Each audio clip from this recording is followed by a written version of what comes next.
أعوذ بالله من الشيطان الرجيم. بسم الله الرحمن الرحيم. إن الله يأمر بالعدل والإحسان وإيتاء ذي القربى وينهى عن الفحشاء والمنكر والبغي يعظكم لعلكم تذكرون. صدق الله مولانا العظيم.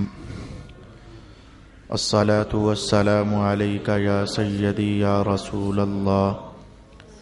الصلاة والسلام عليك يا سيدي يا حبيب الله.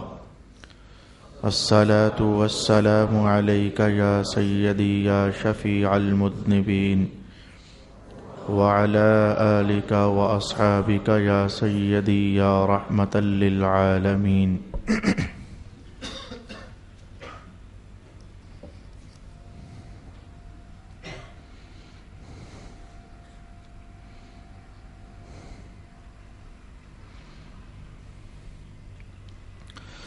بے شک اللہ حکم دیتا ہے کہ عدل اور احسان کرو اور رشتہ داروں کو دو، اور بے حیائی اور برائی اور سرکشی سے منع فرماتا ہے. وہ تم کو نصیحت فرماتا ہے تاکہ تم نصیحت قبول کرو. برادران دین و ملت، گزشتہ سبق میں نے آپ کی خدمت میں عرض کیا تھا کہ اس آیت کریمہ کے اندر اللہ تعالی نے 6 باتیں ارشاد فرمائی ہیں. 3 باتوں کا تعلق کرنے کے ساتھ ہے اور 3 باتوں کا تعلق رکنے کے ساتھ ہے. کرنے والی 3 باتیں، ان میں سے پہلا عنوان تھا عدل. اللہ تعالی مسلمانوں کو عدل کا حکم ارشاد فرماتا ہے. میں پھر سے کہہ دیتا ہوں کہ عدل کا معنی ہوتا ہے جس کا جو حق بنتا ہے اس کو اتنا ہی اس کا حق دے دینا، نہ اس میں کمی کرنا اور نہ اس میں زیادتی کرنا. جس کا حق بنتا ہے اتنا دینا، یہ عدل کہلاتا ہے. پھر میں نے نمبر 1 پر حدیث شریف کی روشنی میں بیان کیا کہ بندے کا اپنے ہی اوپر کچھ حق ہوتا ہے، اور میں نے وہ عرض کیا تھا. پھر میں نے عرض کیا کہ بندے کا بندے کے ساتھ مل کر رہنا بھی ایک حق بنا دیتا ہے. تو جتنے زیادہ لوگوں کے ساتھ بندے کا ملنا اور ملانا ہوگا اتنے ہی حقوق زیادہ ہو جاتے ہیں. تو معاشرتی دنیا میں جس کا جو حق ہے اسے دے دینا، یہ عدل کہلاتا ہے. اس کے بعد ایک تیسری جہت بھی ہے، بندہ اپنے اللہ کے معاملات میں بھی عدل کرے. اللہ کا جو حق بنتا ہے اسے دے دینا کسی بھی صورت میں، جو کہ ان قریب ہم سے سیکھیں گے اور دیکھیں گے، یہ عدل کہلاتا ہے. بس آج میں پھر سے کچھ معاشرتی تقاضے ہیں جن کو آپ کی خدمت میں بیان کرنا چاہوں گا. جان لیجئے کہ عدل کے ساتھ زندگی گزارنے والا شخص کبھی بے آبرو نہیں ہوتا اور پروقار اور عزت مآب زندگی گزارتا ہے. اور جو شخص عدل کا دامن اپنے ہاتھ سے چھوڑ دیتا ہے، یا الفاظ بدل کر یوں کہہ لیجئے کہ جو شخص دوسروں کے حقوق ادا کرنے میں قاصر رہتا ہے اور اپنا دامن سکیڑ لیتا ہے، تو پھر یاد رکھیے کہ اس بندے کی عزت اور اس بندے کا وقار مٹی اور خاک میں مل جاتا ہے. وہ بڑا اونچا بھی ہو تو چھوٹا لگتا ہے، وہ بڑا عالی مقام بھی ہو تو اس کے مقام پر جیسے گرہن سا لگ جاتا ہے. تو آئیے آج ہم مزید کچھ مثالیں ہیں اور مزید کچھ حقوق ہیں جو کہ سیکھنا چاہیں گے عدل کے حوالے سے. معاشرتی عدل، لوگوں کے ساتھ رہن سہن میں ہمیں کیسے رہنا ہے، تو اس کا نام عدل ہوگا. اور اگر ویسے نہیں رہیں گے تو اس کا نام بے اعتدالی ہو جائے گا. تو یاد رکھیے کہ رسول پاک صلی اللہ علیہ وآلہ وسلم نے صاف صاف یہ الفاظ ارشاد فرما دیے کہ ایک بندہ مسلمان کے دوسرے بندہ مسلمان پر 6 حقوق بنتے ہیں. یہ صاف کلمات ہی حدیث کے یہ ہیں، جن میں سے 2 تو گزشتہ سبق میں نے آپ کی خدمت میں عرض کر دیے تھے. یعنی اگر کوئی شخص فوت ہو جائے تو اس کے جنازے میں جانا، تو اس پر میں نے ایک حدیث بھی اضافی عرض کی تھی. آج ایک اور حدیث کے الفاظ بھی کہہ دیتا ہوں. گزشتہ دنوں میں کسی ایسی ہی علمی محفل میں بیٹھا ہوا تھا تو ایک صاحب نے جنازے کی بات چھیڑی. تو میں نے ان سے کہا کہ اگر کوئی نیک بندہ فوت ہو جائے تو اس کے جنازے میں تو لازماً پہنچ جانا. اس نیک بندے کی برکت سے حدیث شریف میں ایسا آیا کہ حضور فرماتے ہیں کہ بندہ مومن کو قبر میں بہت سارے تحفے دیے جاتے ہیں، اور ان میں سے پہلا تحفہ یہ ہوتا ہے کہ اللہ تعالیٰ اس بندے کو فرماتا ہے آج تیرے جنازے میں جو آئے تھے میں نے سب کو بخش دیا ہے. وہ بخشش جس بھی مقام کی ہوتی ہے، وہ بخشش جس بھی درجے کی ہوتی ہے، وہ درجہ متعین کرنا وہ میرے پاس نہیں ہے، لیکن اللہ تعالیٰ مغفرت عطا فرماتا ہے. مغفرت کے بھی درجے ہیں.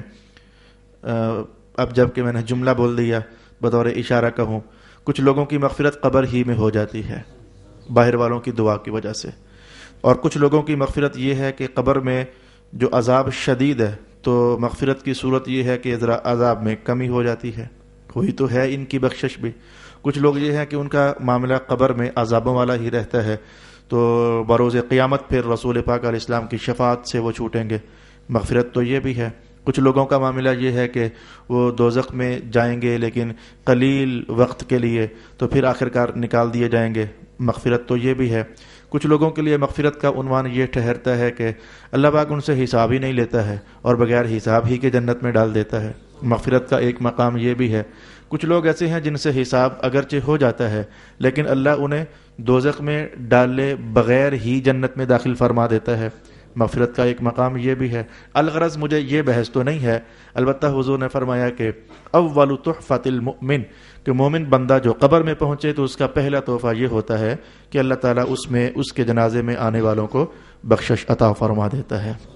پھر میں ان 6 حقوق میں سے ایک اور بھی بیان کر چکا کہ اگر کوئی بیمار ہو جائے تو اس کی بیمار پرسی کرنے کے لیے پہنچ جانا، اس کو صاف صاف حضور نے بندہ مومن کا دوسرے پر حق ارشاد فرمایا ہے. نمبر 3 پر عرض کرنا چاہوں گا کہ قال علیہ الصلوۃ والسلام یسلم علیہ اذا لقیہ، کہ جب ایک بھائی دوسرے بھائی سے ملتا ہے تو سلام کرنا، یہ سلام میں پہل کرنا یہ بندہ مومن کا حق ہے. یہ پہل کر لے تو حق یہ جیت گیا، یہ پہل کر لے تو حق یہ جیت گیا. بلکہ یہ ایک ایسا مسئلہ ہے، سلام کرنے والا ایک ایسا مسئلہ ہے. ویسے عموماً مذہب کا ترازو یہ ہے کہ سب سے اوپر والی عبادت فرض درجے میں ہوتی ہے، اس سے کم درجے والی عبادت کو واجب کہتے ہیں، اس سے کم درجے والی عبادت کو سنت کہتے ہیں. تو سنت کا مقام واجب سے کم ہوتا ہے، لیکن ائمہ حدیث نے ارشاد فرمایا کہ یہ ایک ایسی عبادت ہے، سلام کرنا درجے میں سنت ہے، سلام کا جواب دینا درجے میں واجب ہے. تو یہ سلام کرنا یہ سنت ہو کر بھی واجب سے زیادہ ثواب رکھتا ہے. یہ ایک عجب شان کا مسئلہ ہے جو علماء نے ارشاد فرمایا. یہاں تک کہ سلام کا جواب دینے والے کے متعلق حضور نے نہیں فرمایا، بلکہ سلام میں پہل کرنے والے کے متعلق یہ جملہ ارشاد فرمایا ہے. یہ والا جو سلام کرنے میں پہل کرتا ہے اللہ تعالیٰ نے اسے تکبر سے صاف فرما دیا ہے. یعنی سلام کرنے والے کے حق میں رسول پاک علیہ السلام نے یہ جملہ ارشاد فرمایا. پھر اگلا جملہ ارشاد ہوا اگلے حقوق میں سے کہ جب دعوت دے ایک بندہ مسلمان دوسرے مسلمان کو تو دعوت کو قبول کرنا یہ حق ہے، اور اگر دعوت قبول نہیں کی تو یہ سمجھو کہ حق میں خیانت ہو گئی ہے اور حق کو پائمال کر دیا گیا ہے. بھئی دیکھیں، عذر کے معاملات تو اللہ کے معاملے میں بھی معاف ہوتے ہیں. عذر ایک اور شے ہے. میں یہ جملہ بول کر کیا کہنا چاہتا ہوں، بھئی بندہ نماز پڑھنا چاہتا ہے، حکم تو ہے کھڑے ہو کر پڑھو. اے اللہ تعالیٰ بیمار ہوں تو ریلیکسیبلٹی تو اللہ بھی دے دیتا ہے، چلو بھئی بیٹھ کر پڑھ لو. مولا زیادہ ہی بیمار ہوں تو میں چل لیٹ کر پڑھ لو. تو یہ عنوان ٹھہرا نا. عذر کی حالتیں بہت ساری جگہوں پر معاف ہوتی ہے. یہ حدیث کہہ کر کیا بتانا چاہتا ہوں، بھئی آپ نے دعوت دی ایک بھائی کو، اب وہ بیچارہ پہلے ہی کہیں مصروف ہے، اب اس نے دعوت قبول نہیں کی اپنے کسی مجبوری کے پیش نظر، تو یہ اس نے حق پائمال نہیں کیا. وہ تو پہلے ہی سے مصروف تھا، وہ پہلے ہی کسی اور کو ہاں کر چکا تھا یا زندگی کی کوئی اپنی مصروفیت بنا چکا تھا. بطور عذر دعوت قبول نہ کرنا یہ حق کا ضائع کرنا نہیں ہوگا. بندہ فریش ہے، ٹائم بھی ہے، پھر بھی دعوت اس نے قبول نہیں کی تو یہ عنوان ٹھہرے گا کہ بندے مسلمان کا حق پائمال کر دیا گیا. باقی دعوت صرف روٹی ہی کی نہیں ہوتی، کھانے کی دعوت بھی دعوت ہوتی ہے. ایک دوسرے کو مذہب کی دعوت دینا یہ بھی دعوت ہوتی ہے. نماز پڑھنے کے لیے ایک دوسرے کو دعوت دینا یہ بھی دعوت ہوتی ہے. اور چوتھا عنوان جو بیان کیا گیا, ایک بھائی مظلوم ہو گیا, پریشان ہو گیا, مصیبت زدہ ہو گیا, تو ایسے میں اگر یہ کسی دوسرے کو بلاتا ہے اس عنوان سے کہ میری مدد کر دو, تو یہ بلانا اردو میں بلانا ہوگا, عربی زبان میں اس کا نام بھی دعوت ہوتا ہے. الغرض ایک بندہ مسلمان دوسرے کو کسی بھی طریقے سے دعوت دیتا ہے, رسول پاک علیہ السلام نے فرمایا اس کو قبول کیا جائے. پھر اگلا حق ارشاد فرمایا, ایک مسلمان بھائی کو اگر چھینک آ جاتی ہے اور وہ کہہ دے الحمدللہ, تو جس نے سنا اس پر لازم ہو جاتا ہے. فرمایا یہ حق ہے کہ اس پر لازم ہے وہ کہے یرحمک اللہ, اللہ تجھ پر رحمت نازل فرما دے. جب ادھر سے یہ بات بڑھتی ہے تو ادھر سے حضور نے فرمایا پھر یہ بھی اس کو دعائیہ کلمات سے نواز دے. پھر میں آگے اگلا حق آپ کی خدمت میں بیان کرنا چاہوں گا جو حدیث میں بطور چھٹے حق کے بیان ہوا. فرمایا کہ اپنے بھائی کے لیے وہی شے پسند کرنا جو کہ بندہ اپنے لیے پسند کرتا ہے, یہ بندہ مسلمان کا حق ہوتا ہے. چاہو تو یہ چھٹا عنوان جو میں نے ابھی آپ کو سنایا یہ میرے اگلے ٹاپک کے ساتھ جڑتا ہے تو سن لیجئے اور سمجھ لیجئے. چاہو تو پھر میں اگلا بھی تلاوت کر دیتا ہوں تو دونوں کو ملا کر سمجھ لیجئے. بات ایک ہی ٹھہرے گی اور نتیجہ ایک ہی ہمارے سامنے آئے گا. ابھی چھٹی بات میں نے کیا کہی, جو اپنے لیے پسند کرتے ہو اوروں کے لیے بھی وہی پسند کرو. اور اگلی حدیث کے الفاظ کیا ہیں؟ قال رسول اللہ صلی اللہ علیہ وسلم کل المسلم حرام دمه وماله وعرضه او كما قال علیہ الصلوۃ والسلام. فرمایا ہر دو مسلمانوں کے درمیان یہ بات ہے, ہر دو مسلمانوں کے درمیان ہر مسلمان پر حرام ہے وہ کسی دوسرے مسلمان کی جان ضائع کرے. ہر مسلمان پر حرام ہے وہ دوسرے مسلمان کا مال ضائع کرے, اور ہر مسلمان پر حرام ہے وہ کسی دوسرے مسلمان کی عزت ضائع کرے. ان تین چیزوں کو رسول پاک علیہ السلام نے ایک ہی درجے میں شمار فرمایا. کسی کی جان ضائع کرنا بھی حرام, کسی کا مال ضائع کرنا بھی حرام, اور کسی کی عزت ضائع کرنا بھی حرام. تو میں نے کہا چاہو تو یہ حدیث دیکھ لو, چاہو تو میں نے جو ابھی کلمات آپ کے سامنے پڑھے ان کو دیکھ لو کہ جو اپنے لیے پسند کرو وہی اوروں کے لیے پسند کرو. آپ کبھی بھی اپنے لیے پسند نہیں کرو گے کہ میں سر عام بے عزت ہو جاؤں.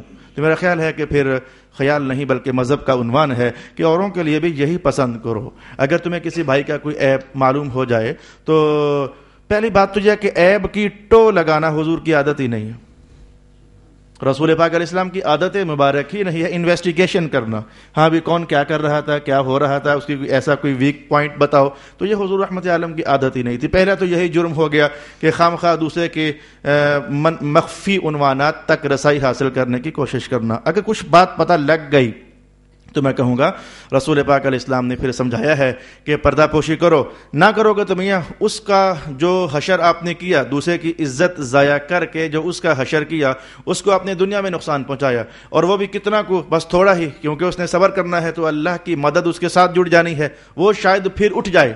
جس کی عزت تم نے ضائع کی, جس کا مال تم نے ضائع کیا, اس نے صبر کیا, وہ ہو سکتا ہے کہ پھر سے اٹھ جائے, کیونکہ اللہ نے وعدہ دیا ہے ہمت کر, صبر کر, میں تیرے ساتھ ہوں. ٹھیک ہے, وہ پھر سے اٹھ سکتا ہے, لیکن وہ تو اٹھ گیا, نتیجے میں جو تیرے سر جرم آ گیا, پتا تیرا کیا حال ہونا ہے, ذرا سن. وہ حال سنے گا تو پھر تجھے سمجھ آ جائے گی.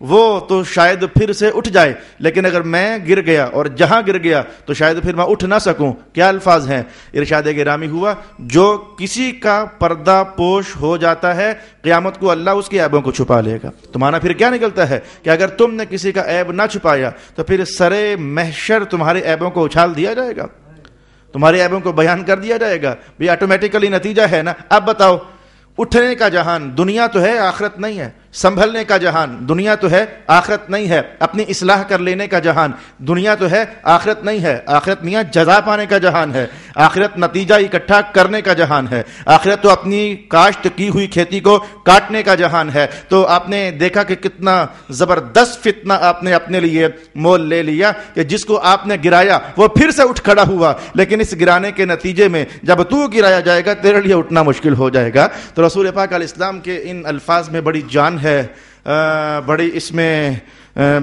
کشش ہے, بڑی نتیجہ خیزی ہے, بڑی منزل کا روشن کر کے سامنے کر دینا ہے کہ اپنے لیے جو پسند کرتے ہو ایسے ہی تم کبھی پسند نہیں کرو گے اپنے لیے کہ تمہارا مال ضائع ہو جائے, تو پھر کیا وجہ ہے کہ اوروں کا مال ضائع کرنے کے پیچھے کیوں پڑے ہوئے ہو؟ یہ چوریاں، اوروں کا مال ضائع کرنا، یہ ڈکیتیاں، اوروں کا مال ضائع کرنا، لے کر پھر نہ دینا، اوروں کا مال ضائع کرنا، یہ جیب تراشیاں، یہ اوروں کا مال ضائع کر لینا، چیزیں خرید لینا اس کے بعد پھر بھول جانا، یہ اوروں کا مال ضائع کرنا، الغرض ان گنت طریقے مسلمانوں نے رائج کر لیے اپنے اندر اوروں کا مال ہڑپ کرنے کے لیے اور ضائع کرنے کے لیے۔ میرے بھائی مان جاؤ گے، عدل سے زندگی گزارو گے تو عزت والی زندگی گزارو گے، وگرنہ ذلت کا منہ تو آپ نے دیکھ ہی لیا ہوا ہے۔ اور ذلت آج میں یوں نہیں کہنا چاہتا کہ تم نے ذلت کا دروازہ کھٹکھٹایا، بلکہ ذلت تمہیں ڈھونڈ ڈھونڈ کر تمہارے دروازے پر دستک دے رہی ہے کہ کھول اپنا دروازہ، جو کرتوت کر کر آیا ہے۔ میں ذلت تیرے گھر میں داخل ہونا چاہتی ہوں، میں تیرے کردار میں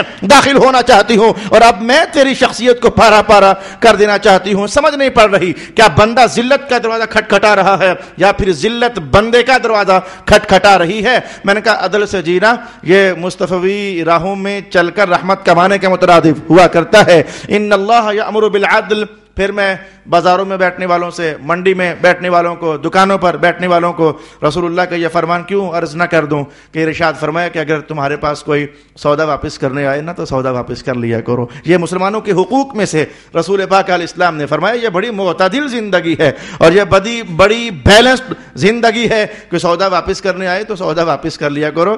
پھر حضور نے اس کی جزا بھی ارشاد فرمائی، آج تم کسی کا سودا پھیر دو گے، کل قیامت کو اللہ تمہارا سودا بھی پھیر دے گا۔ مانا یہ تھا کہ دوزخ بنتی ہوگی تو اللہ رب العالمین تمہیں جنت عطا فرما دے گا۔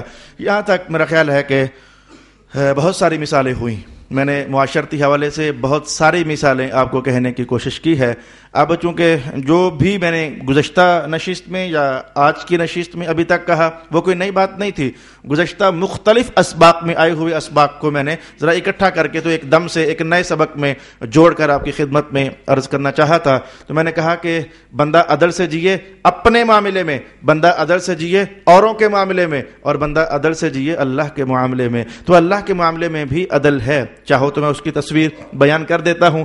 اللہ کا جو حق بنتا ہے اسے ادا کر دینا، اسی کا نام عدل ہوگا۔ آئیے ایک عدل کرنے والے زندگی گزارنے والے شخص کے ایک دن کی تصویر کیا ہوتی ہے۔ یہ ہے عادل شخص جو عدل کر رہا ہے اللہ کے معاملے میں۔ اس نے کیا کرنا ہے؟ صبح فجر کی جب اذان ہو جائے نا، اس نے بیبا سا بن کر وضو کر کے اللہ کے گھر چلے جانا ہے۔ یہ عدل ہوگا، یہ اللہ کا حق ہوگا جو اس نے ادا کر دیا۔ ظہر کا وقت آ جائے چپ کر کے پھر مصلی بچھا کر اللہ کی حضور جھک جانا، یہ عدل ہوگا، یہ اپنے اللہ کا حق ادا کر دیا۔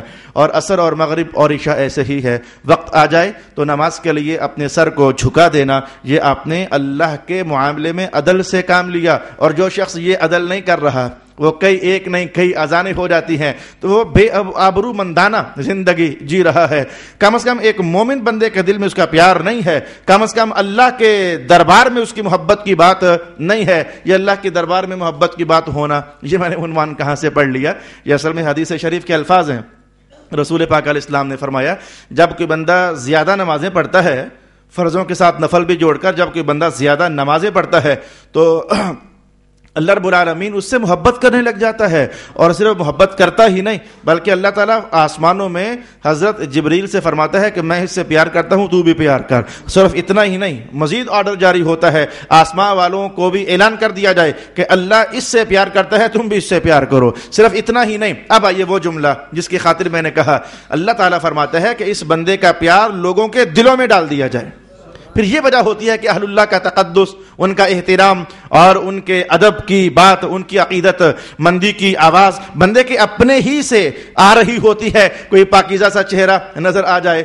چند دن پہلے میں کسی نشست میں بیٹھا ہوا تھا تو ایک صاحب کہنے لگے یہ کون ہے، ان کا چہرہ بڑا نورانی ہے۔ میں نے جو ان سے کہنا تھا کہہ دیا، لیکن یہ کچھ چہرے ایسے ہوئے نا کہ انجانا بندہ بھی پوچھ رہا ہے یہ کون ہے، اس کا چہرہ بڑا نورانی ہے۔ مجھے بر وقت حدیث شریف یاد پڑ گئی، یہ عدل سے زندگی جینے والے کے لیے رسول پاک علیہ السلام نے کیا فرمایا نہیں ہے کہ جو میرا غلام ہے نا مومن، اس کی تو پہچان یہ ہے، چہرہ اس کا ہوتا ہے لیکن دیکھو تو خدا یاد آ جاتا ہے۔ یہ تو رسول پاک صلی اللہ علیہ وآلہ وسلم نے ارشاد فرمایا۔ پھر میرے بھائی سال گزر جائے تو زکوٰۃ دینے میں کبھی کوتاہی نہ کرنا۔ کرنا. زکوٰۃ نہ دینے والا شخص یہ بالکل ایسے ہے کہ جیسے کسی کا تھیلا یا زنبیل یا مشک پانی سے بھر جائے اور وہ ہولے سے نیچے سوراخ کر دینا تو وہ قطرہ قطرہ ٹپکتا رہتا ہے, پتہ نہیں چلتا اسے. وہ جب زنبیل خالی ہو جائے تو پھر محسوس کرتا ہے ہو میرا وہ بھرا ہوا پانی کہاں چلا گیا ہے. تو زکوٰۃ میں کوتاہی کرنے والا شخص اصل میں نافرمانی کا ایک سوراخ ہے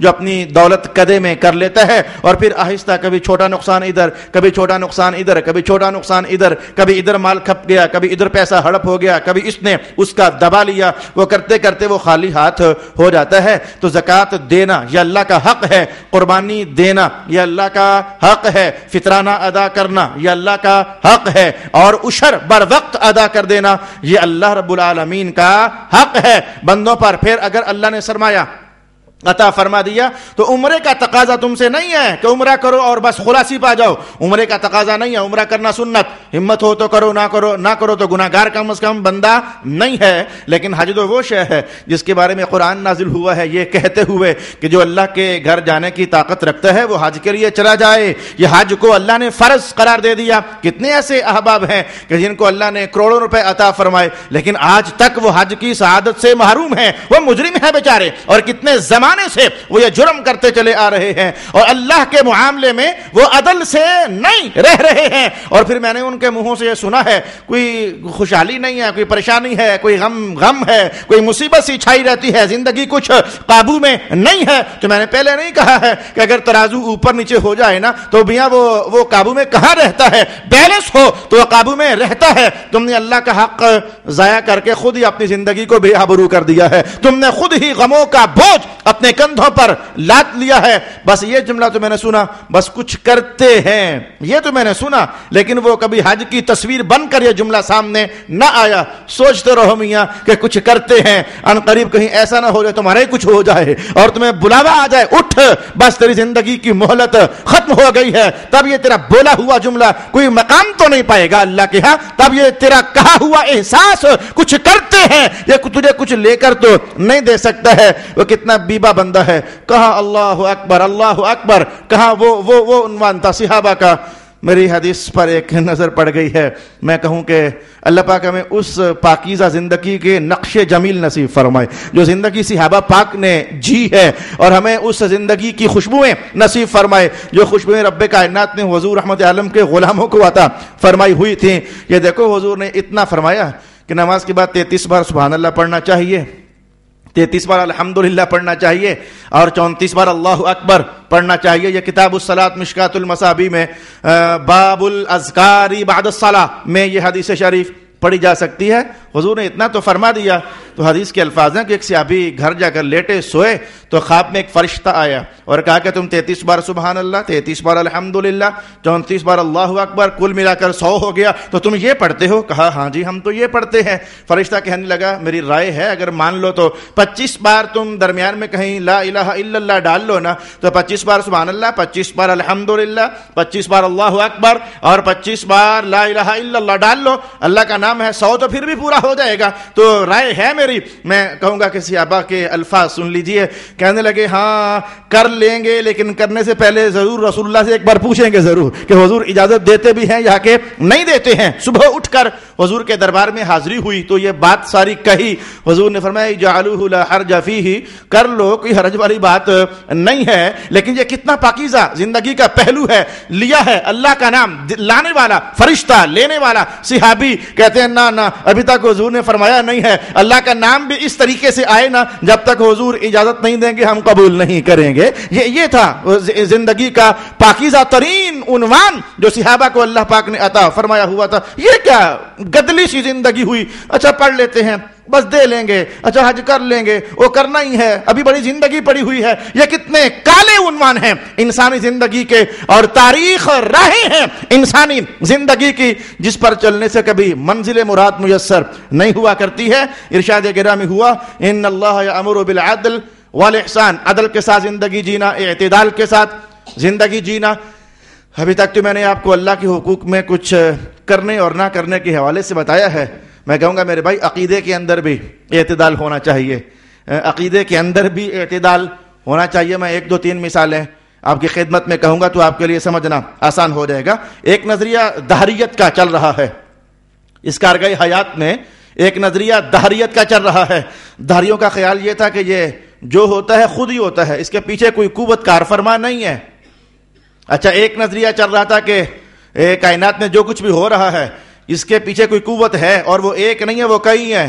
یعنی کئی خداؤں کو ماننے کا تصور یہ مشرکین کے ہاں تھا اور پیچھے کوئی بھی نہیں ہے.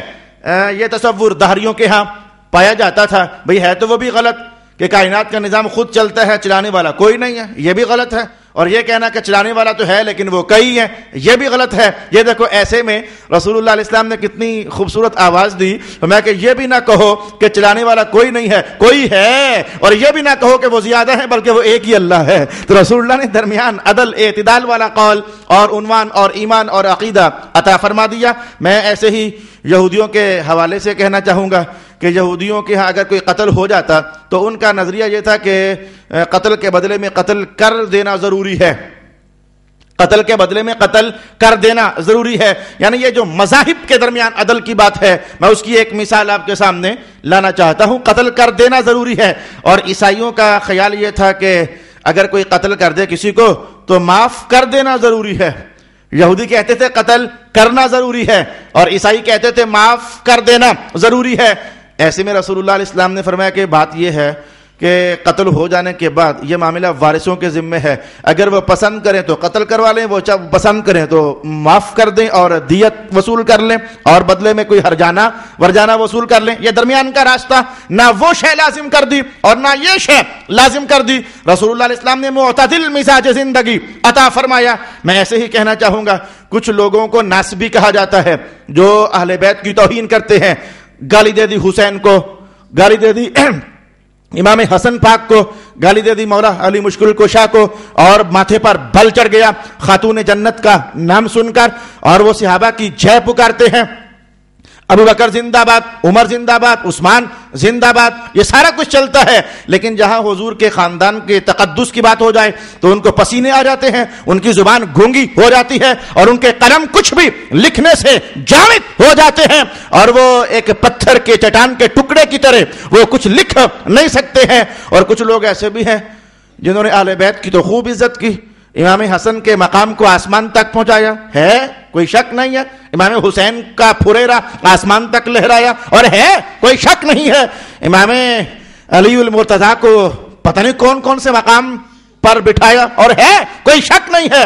اہل بیت نبوت کی بات تو انہوں نے کر دی، لیکن وہ جب ابو بکر کا نام آئے تو ان کا ماتھا بھیگ جاتا ہے اور سرکار عمر کا نام آ جائے تو ان کے پسینے چھوٹ جاتے ہیں. الغرض کسی نے اہل بیت سے محبت کی اور صحابہ کا ترازو گرانا چاہا، اور کسی نے صحابہ پاک سے محبت کی اور اہل بیت کو ہاتھ سے چھوڑ دینا چاہا. یہ دیکھو یہ دیکھو یہ دیکھو، میرے حضور نے ادھر بھی فرما دیا اور ادھر بھی فرما دیا. میں کہ جو یہ ہے میرے اہل بیت جو ہے یہ قوم نوح کے سفینے کی طرح ہیں، جو ان میں آ گیا اللہ انہیں طوفان سے نجات عطا فرما دے گا. اور صحابہ کے متعلق فرما دیا ان کو برا کہہ کر مجھے ستانا نہ، مجھے تکلیف نہ دینا. اگر تم نے انہیں برا کہا سمجھو تم نے مجھے برا کہا. گویا اہل بیت کا مقام بھی اور صحابہ کا مقام بھی تو یہ ادھر رہ گئے اور یہ ادھر رہ گئے. جو درمیان والے تھے انہیں اہل سنہ والجماعہ کہا جانے لگ گیا. تو نظریات کے اندر اعتدال اور آئیڈیالوجی کے اندر اعتدال،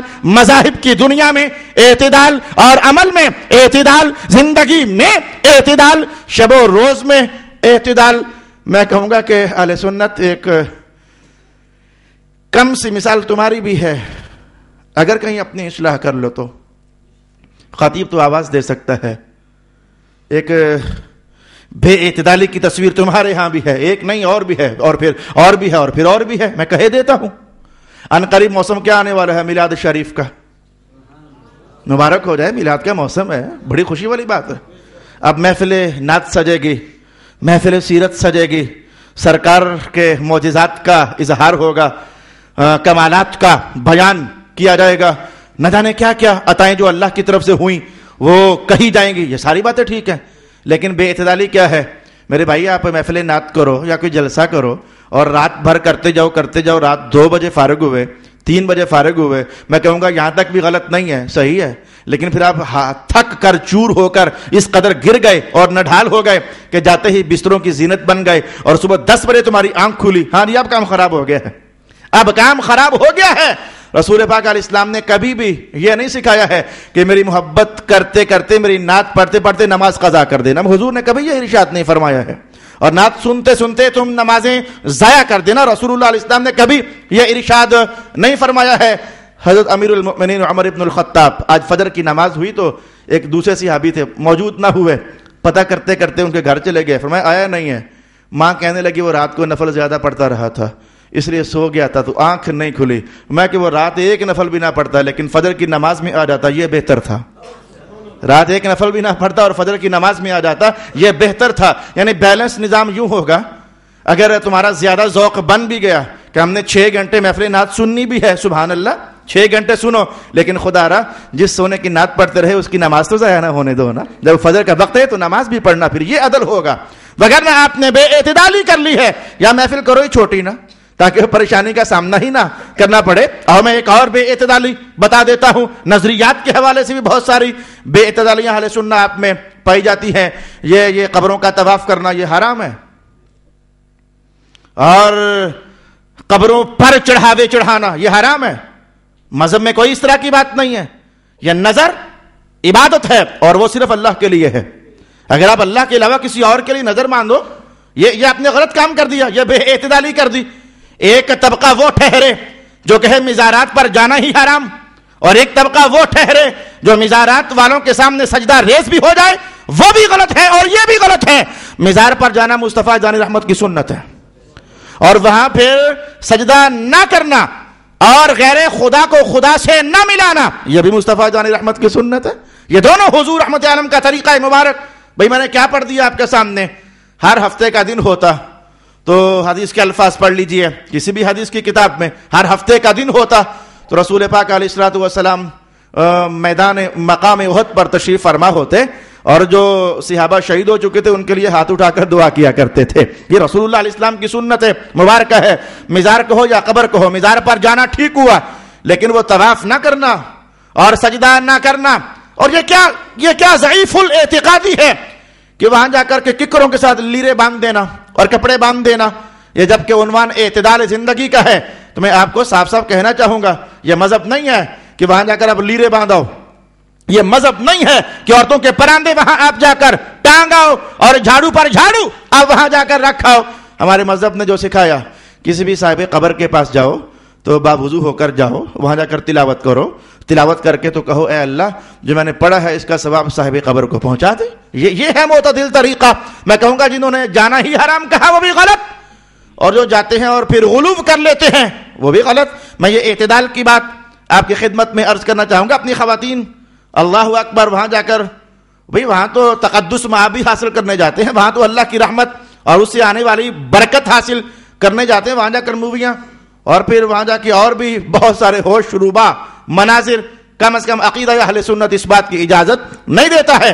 مزار پر جانا اور مذہب کی حدود و قیود کے ساتھ جانا یہ ہم اہل سنت کا عقیدہ ہے۔ وہاں جا کر بے ہنگم مظاہرے کرنا، وہاں جا کر شریعت کو پائمال کرنا، وہاں جا کر رسول اللہ کی سنت کی دھجیاں بکھیر دینا، کم از کم یہ اہل سنت والجماعہ کا عقیدہ نہیں ہے، اور نہ ہی ہمارا یہ مسلک بنتا ہے۔ کرتا کوئی نادان ہے پڑ جاتا ہے اہل سنت کے مسلک پر۔ یاد رکھنا نادانوں کی کہانیاں مسلک کے اکابر پر نہیں ڈالی جا سکتی ہیں۔ میں نے یہاں بھی رک کر کے ایک بات کہنا چاہی، ذرا اور آگے بڑھ جائیے، ذرا اور آگے بڑھ جائیے۔ ایک طبقہ غصے میں آئے تو کہا کہ رسول اللہ علم غیب جانتے ہی نہیں ہے، اور ایک طبقہ جناب جب اس نے بیان کرنا چاہا تو کہا اتنا زور پر چلا گیا۔ علماء نہیں، علماء معتدل ہوتے ہیں۔ پبلک کی بات کرتا ہوں تو انہوں نے وہ اللہ کا علم رسول اللہ علیہ الصلوۃ والسلام کے لیے بے دہانی میں کہنا شروع کر دیا۔ میں کہوں گا اعتدال کا راستہ یہ ہے، رسول اللہ جتنا بھی علم جانتے ہیں وہ کائنات والوں کے علم سے اگر اس کو تولا جائے تو تم سب کا ذرہ بھی نہیں بنتا، اور مصطفیٰ جان رحمت کا سمندروں سے بھی زیادہ بنتا ہے۔ اگر تمہارے علموں کے مقابلے میں اسے دیکھا جائے تو تمہارا ذرے سے بھی کم ہے، اور رسول اللہ کا سمندروں سے بھی زیادہ ہے. اور اگر حضور کا وہی علم اٹھا کر تو اللہ کے دربار میں پیش کیا جائے تو میں کہوں گا اللہ کے علم سے رسول اللہ کے علم کو کوئی نسبت نہیں بنتی ہے. حضور کا علم پاک جتنا بھی وسیع ہے وہ اللہ کے علم کے برابر کبھی بھی نہیں ہو سکتا ہے. تو کہنے والوں نے کہا کہ علم غیب ہے ہی نہیں ہے، بے اعتدالی کا راستہ. جب قرآن کہتا ہے نوحیہ الیک تلک من انباء الغیب، یہ غیب کا علم پیارے محمد ہم آپ کو عطا فرماتے ہیں.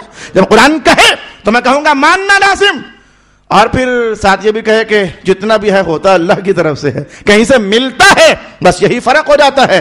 میں کہوں یہ بھی بے اعتدالی اور یہ بھی بے اعتدالی. کہنے والے یہاں تک آئے رسول نور ہی نہیں ہے، ادھر چڑھ گیا غصہ، کہا رسول بشر ہی نہیں ہے. اعوذ باللہ من الشیطان الرجیم. نور و بشر کی بحث آج ایک جملے دو جملوں کے اندر میں ترازو آپ کے سامنے مذہب کا کر رہا ہوں. قرآن حکیم کہے کہ مصطفیٰ جان رحمت بشر ہیں تو بشر ماننا بھی لازم ہے. اور حضور قرآن حکیم کہے کہ یہ ہیں بشر لیکن اصل میں تو نور ہی تھے نا، تو پھر نور ماننا بھی لازم ہو جاتا ہے. یہ دونوں اوصاف رسول پاک علیہ السلام کے جسم ناز میں اکٹھے ہیں اور اس میں کوئی شک نہیں ہے. دلائل کا ڈھیر، مناظر ہوئے، کتابیں لکھی گئیں، لیکن وہ جب تک بندہ بے اعتدال رہے وہ منزل پر پہنچتا نہیں ہے. کم از کم واسطہ ہے تمہیں تمہارے علم کا، کم از کم واسطہ ہے تمہیں تمہارے ایمان کا. یہ مسلمانوں کو گمراہ نہ کرو اور مسلمانوں کو اعتدال کے راستے سے برہم نہ کرو اور بے ہنگم فتاوے جاری کر کے تو ان کے ایمانوں کے سودے نہ کرو. وغیرہ پھر یاد رکھنا مجھے بھی یاد ہے، میں جو آج کہہ رہا ہوں مجھے بھی یاد ہے. ابھی پرسوں میں نے حدیث پڑھائی، رسول پاک علیہ السلام نے فرمایا کہ بیوی گھر میں حاکم ہے، خاوند گھر والوں پر حاکم ہے، باپ بچوں پر حاکم ہے. یہ 2-3 جملے ارشاد کہنے کے بعد فرمانے لگے تم میں سے ہر کوئی حاکم ہے، ہر ایک کو اللہ نے کچھ نہ کچھ تو حکومت عطا فرمائی ہوئی ہے نا. تو قیامت کا دن آئے گا تو ہر حاکم سے پوچھا جائے گا اپنے محکوموں کو کیسے رکھا، بتانا ہوگا ہمیں اپنے محکوموں کو کیسے رکھا. ایک خطیب حاکم ہے اپنے سننے والوں پر، ایک عالم حاکم ہے اپنے پاس علم سیکھنے کے لیے آنے والوں پر.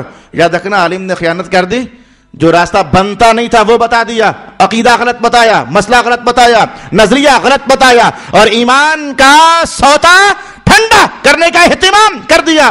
قیامت کو میاں جواب تو دینا ہوگا.